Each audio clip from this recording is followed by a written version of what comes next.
We're up to another clip of our interview with new violinist for Kansas, Joe Denenzone. And he talks about the fact that a band is a family, which we all know, but it's a system. It's a village on Rock History Music.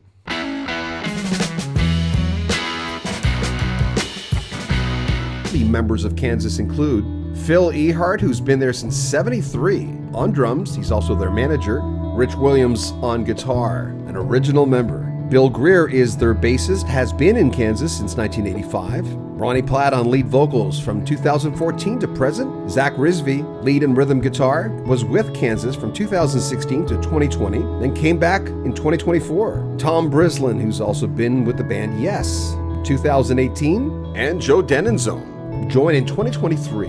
Classic members of Kansas, Carrie Lifgren, big songwriter for the band, lead and rhythm guitars, keyboards, synthesizers, and backing vocals. He was in the lineup from '73 to '83, then '90 to '91, '99 to 2000, and a guest in 2023. David Hope, bass and backing vocals from '73 to '83 and 1990 to 2000. He was also a guest in 2023. Robbie Steinhardt, who passed away in 2021, the violinist of the band for their signature hits like Dust in the Wind and Carry On Wayward Son. From '73 to '83, from '97 to 2006. Steve Walsh, the voice of Kansas during their heyday. Lead and background vocals, keyboards, synthesizers, vibraphone, and percussions. From '73 to '81 and from '85 to 2014.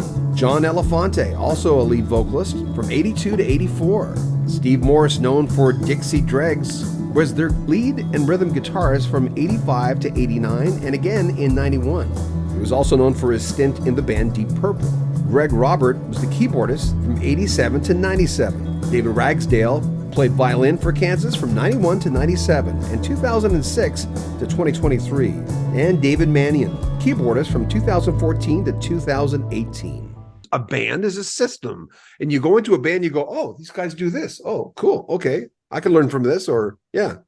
Yeah. Every band function, it has their own, it's a village, every band functions in their own way, and has their own mannerisms and traditions and routines. And you just you adjust, you go with it. Yeah, this is a really, I feel fortunate to be in this group of people. Did you have a favorite Kansas album? Do you have one? Left Overture, I would say, probably. But I like Song for America because that's my favorite Kansas song. Because of all the violin solos. It's my favorite one to play live. All their early stuff. And I really actually like The Absence of Presence, the last album they did. One of their strongest in a long, long time. Great album. We do some of the songs from that album, especially Throwing Mountains is really fun to play. I love the violin parts they created. So those are a few I would say. I don't know if I have a hands down favorite. Any prog albums that stand out from your past? Okay. Definitely Close to the Edge by Yes. That's the first one that comes to mind. Would Mahavishnu count as a prog, or is that fusion? Yeah, well, they influence so much prog, right? Birds of Fire or Visions of the Emerald Beyond, I would say. I'm actually a huge Spock's Beard fan. So I would say maybe V by Spock's Beard or Snow. Those two albums. Either of those. Cool. Well, masterpieces. The guys that you looked up to in the early days. Well, for violin, obviously Jean-Luc Ponty is like the father or the grandfather of electric violin. Jerry Goodman had a huge influence on me because he played gritty. He didn't play perfect. He had this rock and roll kind of vibe to his playing that so many string players are obsessed with everything being perfect and kind of sterile, in my opinion. He just had this wild abandon that spoke to me, and I hadn't heard anyone play that way. When I heard him with Mahavishnu, Sugarcane Harris, who played with Zappa in the 60s, just the bluesiest, grittiest violin playing. And I was influenced by a lot of guitar players because I play guitar too. In Kansas, I play guitar as well.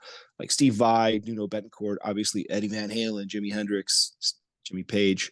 I think they all influenced my violin playing as much as my guitar playing. With a background of classical music, would quite honest come towards notation quite honestly anyway? They would, because notation would be a big part of their past because they have to do it the way they have to do it. Yeah, absolutely. But the difference is that a lot of classical musicians are so used to having everything notated to them that if somebody doesn't have it written out, they sometimes get angry about it and don't, you know, this is so unprofessional, you know, this is far below me. I'm not supposed to be transcribing and doing this and doing that. But when you play it, when you're in the world of rock and pop music and hip hop and other styles outside of the realm, most of the people you encounter don't read music, or maybe, you know, learn music a different way, and that doesn't make them bad musicians. It just, you just have to learn to inhabit those worlds and accept them on their own terms, you know. So I was aware that I probably have to learn it that way, by ear or transcribing, and that's fine, you know. Or be prepared to like learn something on one instrument and then they'll change their minds and want you to play it on guitar instead of violin, or sing a different part, or, you know, just be flexible. Remember, comment on our videos, subscribe to our channel, share our videos, and like them as well. If you want to help out the channel, there's a PayPal donation link right in the description. You can join our Patreon, get early access to our videos, or go to our swag store. The link is in the description if you want to buy a Rock History Music t-shirt, bag, coat, t-shirt, hat, a lot more, right in the description. I'm John Bowden. This is Rock History Music.